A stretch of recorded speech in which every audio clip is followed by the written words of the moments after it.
একটি বিখ্যাত ঘটনা। এই ঘটনাটি হয়তো অনেকেই জানেন, কিন্তু আজকালকার ছেলেমেয়েরা জানে কি না সে ব্যাপারে আমার যথেষ্ট সন্দেহ আছে। তাই আমি ঘটনাটি আপনাদের সামনে আরেকবার বলছি, শুনুন। শিক্ষক মহাশয় ক্লাসে ঢুকে একটি ছেলেকে জিজ্ঞাসা করলেন, তুই বল আমাদের শরীরে কটা কিডনি আটে, কটা কিডনি আছে? ছেলেটি সঙ্গে সঙ্গে উত্তর দিল, 4টে কিডনি স্যার। ছাত্রের উত্তর শুনে বাকি সবাই ছেলেরা, ক্লাসের ছেলেরা হো হো করে হেসে উঠল। শিক্ষক মশাই বললেন, তোমরা হাসি থামাও।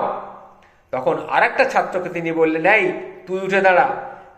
তখন ছাত্রটি জিজ্ঞেস করলো, স্যার কিডনি কটা আছে বলবো নাকি বেত আনবো? তখন শিক্ষক মশাই বললেন, না না, কটা কিডনি আছে তোকে বলতে হবে না, আর বেতও আনতে হবে না। তুই কিছু ঘাস নিয়ে আয়, একদম তাজা ঘাস নিয়ে আসবি। ঘাস দিয়ে কি হবে স্যার? যা বলছি তাই শোন।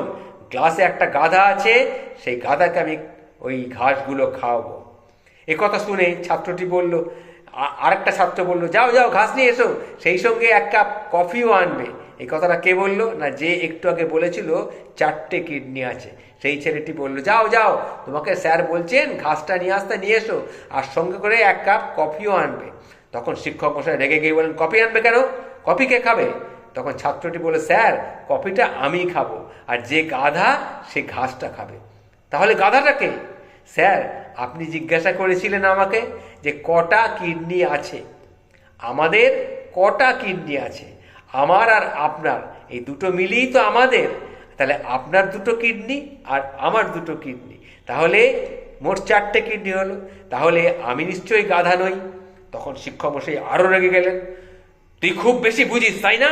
যারা বেশি বোঝে পরীক্ষায় তাদের আমি শূন্য দিই, জানিস? অতএব তুইও একটা নয়, দুটো শূন্য পাবি।